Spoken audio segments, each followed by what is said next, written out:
Eu quero agradecer a presença dela aqui nos nossos estúdios, a psicóloga Ana Gláucia. Seja bem-vinda, Ana, tudo bem? É um prazer imenso receber aqui você mais uma vez. Prazer é todo meu, né? E hoje para falar de um assunto muito polêmico, né? Mas que a gente precisa falar. Presente, também, né? Ana, mas primeiro, você já provou alguma vez a água saborizada? Carol, eu provei uma vez há um tempo, mas eu não tenho costume mesmo. Não eu tem preciso costume. adquirir, né? Esse costume. Tem, né? sim. Tem que colocar água para dentro do organismo, Exatamente. né? E é difícil essa é uma mesmo forma, a gente beber água o dia todo. E essa é uma né? forma da gente poder ingerir água, né? Muitas vezes a gente fala, mas toma água, assim, mas assim fica muito mais bonito, né? De estar tomando. Eu imagino o gosto também, então, né? por isso mesmo é que eu preparei aqui para você. Experimenta. Obrigada. Eu também vou experimentar para ver se tá gostoso. Vamos lá. Imagina. Né, já o limãozinho já... É rápido mesmo que super pega, rápido. né? O sabor, A né, hortelã, Carol? o alecrim também é bem mais fácil de estar. Vamos sentar então? Vamos tomar sim. nossa água saborizada e vamos Obrigada, sentar aqui Carol. pra gente Posso poder por bater aqui? um papo. Claro. Bater um papo super gostoso, Obrigada, Carol. informativo. Hoje nós vamos falar sobre o cutting. Cutting, isso. O que é o cutting? O cutting, Carol. Primeiro. Primeiro assim, né? Eu quero te agradecer por estar aqui no programa novamente e falando sobre um assunto que nós não gostaríamos que fosse tão presente na nossa vida, na nossa realidade. O cutting, ele é a automutilação. Né, é um comportamento que os adolescentes, não só os adolescentes, mas a maior incidência talvez sejam os adolescentes hoje por conta do grupo, mas é o comportamento de se automutilar. Né, que a gente tem visto tanto em escolas, eu vejo muito no consultório, como eu estava te falando, quanto que eu tenho atendido mesmo, né, pacientes que têm esse tipo de comportamento. Então, o cutting é a automutilação mesmo. E é uma realidade muito presente na nossa sociedade, assim, desse jeito, tipo, quando, né, a gente resolveu abordar esse assunto, falar, é uma realidade que tem lá nos Estados Unidos, sei lá, né, Europa, mas não, tem aqui na nossa cidade. Na nossa cidade tem, Carol. Eu atendo 4 pacientes que têm esse tipo de comportamento, né, que é o comportamento de se automutilar, e é extremamente importante a gente saber o que é isso, entender esse tipo de comportamento, não minimizar a importância, né, da gente poder falar com eles sobre isso, da gente poder discutir isso com eles, porque é um comportamento muito presente mesmo. Ana, então temos algumas perguntas, então, que eu acho que envolve, né, esse assunto, e é bacana que a gente pode levar mais informações para o pessoal de casa, né, para quem ainda não sabe o que é o cut, acabou de saber que é automutilação, mas vamos para a nossa primeira pergunta? Qual que é a incidência do cutting? Sim. Fica difícil para a gente explicar e até mesmo mensurar a incidência, porque hoje em dia ainda muitas pessoas elas tendem a esconder esse tipo de comportamento. Né? Esse comportamento está sendo muito falado, muito teorizado, mas é um comportamento bastante presente nos adolescentes, nas escolas, nos grupos. O grupo tem uma força muito grande, né, com os adolescentes nesse sentido. Então, a incidência ela é grande. Né? Eu sou uma psicóloga aqui em Marília e dentro do meu quadro assim, de pacientes, eu tenho 4 pacientes que têm esse tipo de comportamento. Né? E assim, 4 pacientes que têm esse tipo de comportamento já verbalizado, que eu já trato, e eu imagino os que não falam sobre isso. Né? Que às vezes tem vergonha, tem medo.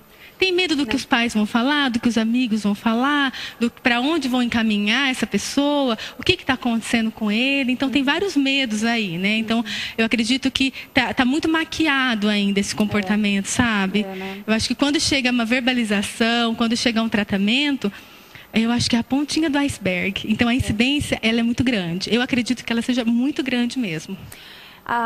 Você, né, disse no comecinho que se automutilar, né? Mas como que a gente pode identificar os pais, né?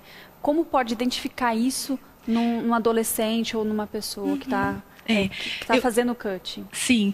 Eu acho que seria extremamente importante falar que a automutilação ele é um comportamento bastante prejudicado para a pessoa que faz, né? Bastante destrutivo. Então, geralmente, as pessoas que têm esse tipo de comportamento, eles têm dificuldade de verbalizar sentimentos, dificuldade de falar sobre os seus sentimentos. E a gente sempre fala que o que a gente não fala vira um sintoma.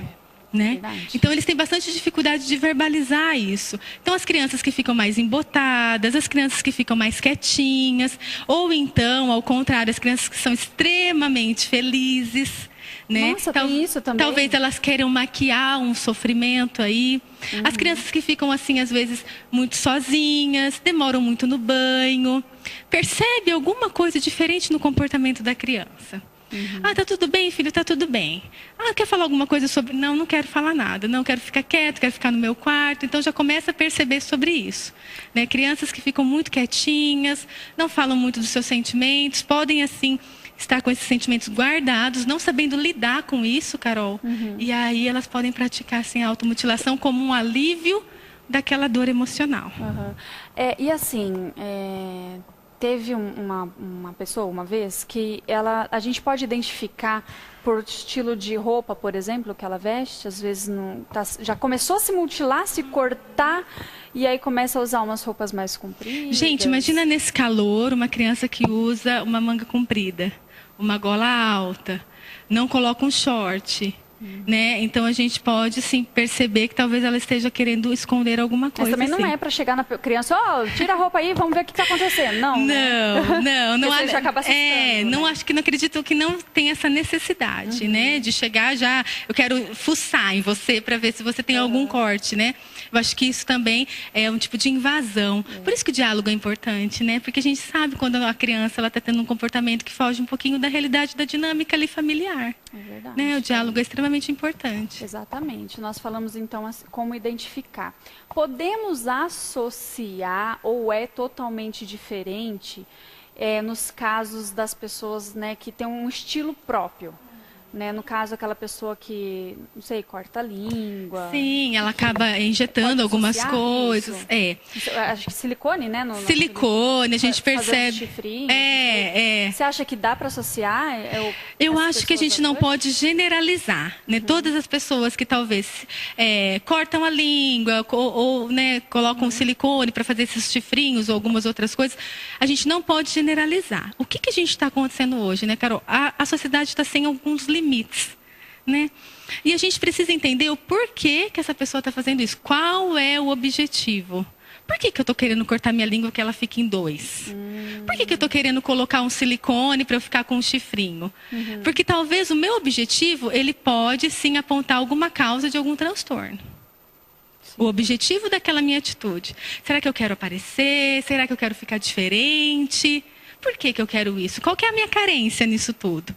Né? Eu acredito que a gente não pode falar assim, nossa, está se automutilando, está fazendo cutting, não. Mas a gente pode sim ficar esperto com alguns comportamentos, sim. Então existe o estilo próprio da pessoa quando não incomoda ela de nenhuma forma, e existe o que você acabou de falar, né? Isso. Do momento que talvez a pessoa ela esteja expressando no corpo alguma coisa que ela gostaria de verbalizar na fala e não consegue.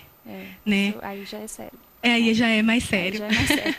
Vamos para a nossa, então, próxima pergunta. Qual a idade que isso acontece? A gente percebe a força do grupo muito presente nos adolescentes. Os adolescentes, eles estão numa faixa etária muito difícil de uma formação mesmo assim, uma estrutura egóica, uma formação de uma personalidade, conseguir defender algo do que eles acreditam. Eles estão num processo de construção e num processo de identificação mesmo. Qual é o grupo que ele se identifica? Então, talvez nos adolescentes a gente encontre bastante desse tipo de comportamento, mas não se limita a adolescente. Nós temos pacientes com transtornos de personalidade que também têm esse comportamento de se cortar, de fazer o cutting, que talvez o transtorno de personalidade de borderline faça isso. Mas, quando a gente percebe um comportamento assim que o grupo tem força, a gente fica mais atento nessa faixa etária da adolescência mesmo, né? De 10, pré-adolescente, até os 17. Essa fase que a gente está se encontrando. A gente não sabe nem o que a gente quer direito ainda, nem o que a gente é ainda. Né? Eu atendi um paciente, para você ter uma ideia, no consultório, que ele não sabia se ele era menino ou se ele era menina. O que ele queria ser, ou se ele era bi, Então, assim, eles estão num processo de descobrimento e o grupo tem muito essa força. Então, talvez esse comportamento mesmo do cutting esteja mais nessa faixa etária. E essas pessoas, por exemplo, o adolescente que chegou no seu consultório e perguntou se não sabia o que ele era exatamente, né? Quando eles entram num atrito, você acha que pode ocorrer o cutting? Sim, porque quando eles entram talvez numa agressão ou talvez eles se sentem no bullying mesmo, talvez eles não têm com quem se abrir, com quem falar sobre essa dor emocional, eles vão se cortar. Porque qual que é a base, né, pra gente entender? Gente, por que uma pessoa se corta? Mas por que ela quer sentir dor? Em contato com esses pacientes, é interessante até você que está em casa perceber, em contato com esses pacientes, eles falam assim para mim que eles querem aliviar a dor. Quando nós nos cortamos, ou se você sofreu um acidente muito grave, a primeira coisa que acontece é aquele efeito de anestesiar. Então, eles fazem o seguinte movimento, eles pegam a dor emocional, trazem essa dor emocional para o corpo, se cortam a fim de aliviar essa dor. Ana, que maluco. Maluco. É maluco mesmo. Só que é esse movimento que eles fazem. Existem os pacientes que fazem mesmo, que você percebe que são bastante deprimidos, tal. Existem uns que fazem porque o coleguinha faz. Mas a gente não pode minimizar isso, porque se eu me corto, porque o meu coleguinha se corta, eu também tenho que ter uma atenção aí. Por que eu estou fazendo algo tão destrutivo para mim por conta do meu colega? Então a gente não pode minimizar esse comportamento. Né? Não pode, né? Não, de jeito nenhum. É um assunto que envolve, então, toda a sociedade, né? Há um limite de idade exposto aqui, né? Que você acabou de falar, da pré-adolescência, adolescência. Onde a gente percebe que tem uma grande incidência, né? Mas pode, sim, estar nas outras faixas etárias, sim, sem problema, né? Bom, gente, hoje nós estamos falando sobre cutting. Cutting quer dizer automutilação. Recebendo aqui, né, a nossa psicóloga, Ana Glaucia, ela encara todos esses assuntos de frente. E assim, Ana, você vai continuar no segundo bloco com a gente, mas como que assim, a sociedade vê isso? Porque você falou do bullying, né? A gente tá quase chegando no intervalo, mas eu acho que dá tempo da gente repor aí de qual idade, né? Nós estamos numa sociedade que limita certas coisas. E a criança não sabe o que ela é, que sexo que ela é. Aí já vem o bullying. Aí a pessoa que sofre bullying, ela já sofre um transtorno e pode ocorrer o cutting. Sim, você percebe como é uma cadeia? Onde que está o início dessa cadeia, Carol? É onde a gente sempre fala, na família. É na família. Se eu tenho uma criança que eu converso com ela, que eu tenho um diálogo aberto, que eu consigo falar sobre todos os assuntos com o meu filho, talvez ele não vá se cortar, ele vai ter segurança de falar para mim dos seus sentimentos. Nós estamos aqui, olha só,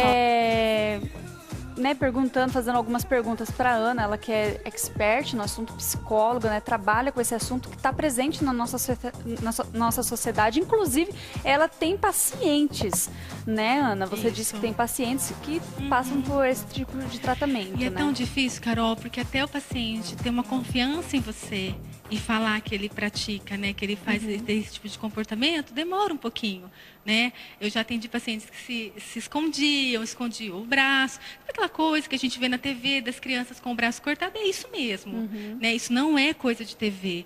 E eu acredito que nós precisamos abrir um pouquinho a nossa mente para isso, sabe? Tem coisa que a gente acha que está muito longe da gente e não está. Está muito próximo. Bem próximo. E como que eu faço, né? Nossa, descobri que meu filho se corta. Então, isso que dá gancho agora para nossa próxima pergunta, Ana.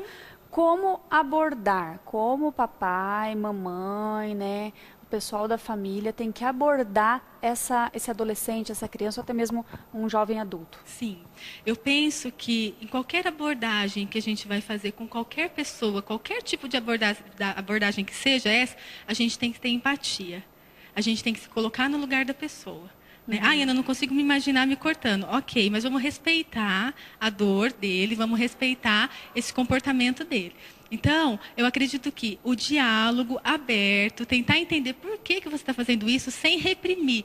Não, você fez isso, você se cortou, que coisa feia, eu vou tirar o seu celular, eu vou tirar... Não, tenta sentar com ele, manter a calma, né? E pensar, e perguntar por que você fez isso. Não, eu não fiz. A primeira coisa, Carol, é negação. Eu não fiz isso, não, eu me cortei, eu caí em cima da Gillette. Né? Não, você não caiu em cima da Gillette, você se cortou e eu quero saber por que você fez isso, porque eu quero te ajudar. Sentar bonitinho e conversar. Né? Por mais terrível que seja, por mais difícil que deve ser, porque eu não tenho ninguém na minha família que faz isso, mas eu tenho muito amor pelos meus pacientes. E quando um deles chega falando, eu fiz isso novamente, me dói também, porque eu sei esse sofrimento que é. Eu sei que o sofrimento está tão intenso que ele chegou a esse momento de se cortar. Então, sentar com ele, tentar entender o porquê desse comportamento, ele pode muito bem dizer para você, não sei porque eu fiz isso. Foi para aliviar a minha dor. Tá, então vamos falar sobre a sua dor. Então vamos procurar um profissional que consiga entender a sua dor, para que você não precisa ter comportamentos tão destrutivos assim. O que eu trabalho no consultório, até para dar uma orientação, você acha que se você se cortar, vai sarar essa dor emocional?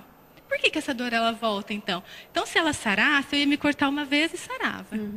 Mas não é uma vez só, são várias vezes que a pessoa pratica. Então não chega ao objetivo final, que é sanar a dor. É verdade. Então, trabalhar isso com a criança, com o adolescente ou com a pessoa que você está junto, né? Tentar acolher ela nesse sofrimento. Porque, gente, é um sofrimento verdadeiro. Verdadeiro. É verdadeiro. Não é lógico, brincadeira. Né? Não é brincadeira. A pessoa que fica se cortando Não, gente, não é frescura. A pessoa, ela tem algum problema. E tem aquelas pessoas que falam, Ana, mas ela quer chamar atenção. Chamar atenção também é um problema. Exatamente. Por que eu quero chamar atenção? Meu Deus, como minha autoestima tá? Eu brinco com os pacientes, sub-zero, né? Tá lá embaixo, que eu quero chamar minha atenção me cortando. Não. Então, existe também essa dificuldade. Então, essa pessoa também precisa de avaliação psicológica, avaliação psiquiátrica, né? Desmistificando aqui a psiquiatria. Precisa, assim, de avaliação, acompanhamento, para que a gente possa libertar essa pessoa desse comportamento tão destrutivo. Isso mesmo.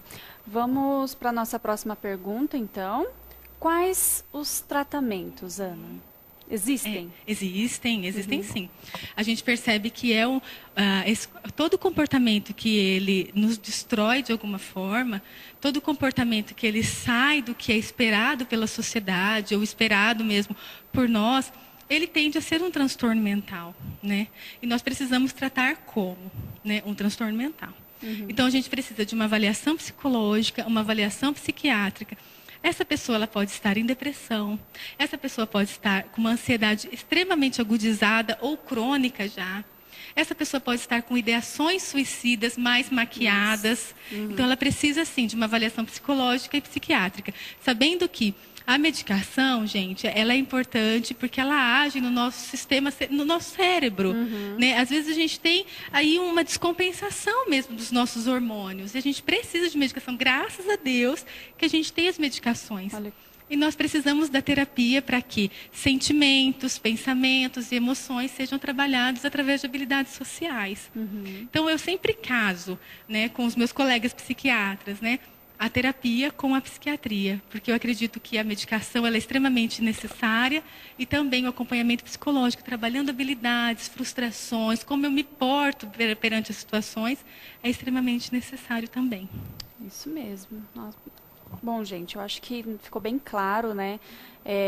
A pessoa se automutilar, ela está pedindo ajuda de alguma forma, né? Não existe muito triste, não pode ser muito triste, muito alegre, tem que ser na medida. A partir do momento equilíbrio, que né? passa disso, já tem um certo problema, né? Tem que procurar um profissional. A gente costuma dizer a alegria patológica e tristeza patológica. A tristeza patológica é aquela tristeza que nunca passa. É uma tristeza que ela vai consumindo a pessoa. E a alegria também. Você já viu uma pessoa extremamente alegre sempre, a todo momento? Gente, a vida é feita de rosas e espinhos. Né? Não tem como a gente estar 100% do momento da nossa vida alegre. Alguma coisa está acontecendo aí. O que eu estou maquiando com o meu sorriso? É verdade. Né? Ana, mas assim, saindo um pouco dessa questão, me fala uma coisa. Como profissional agora, eu vou, né, fazer as perguntas aqui agora, né, diretamente, pessoal. Nós sabemos que, né, psicólogo na sua profissão aborda, né, várias pessoas e nelas vários assuntos e geralmente esses assuntos não são tão agradáveis. Na maioria das vezes. Por exemplo, né, o cutting. Como vocês lidam com isso? Pois é. Vocês absorvem muita coisa, sim, ruim, né? Sim. Problemas pessoais. Nossa, eu como que costumo é isso? dizer que o nosso mundo, às vezes, ele fica um pouco cinza. Né? Porque são muitos problemas Nossa, mesmo. um pouco? Você foi modesta agora. Porque, gente, trata com doenças mentais que às vezes nem a pessoa mesmo sabe que ela tem. Porque alguém chega no consultório e fala assim, é que eu quero me conhecer. Olha, é muito difícil, Carol. Eu não vou dizer que não existe, existe. Mas a gente só procura o médico quando a gente está com problema, né? Quem diz que a gente vai fazer prevenção? Verdade. Né? Mas como você...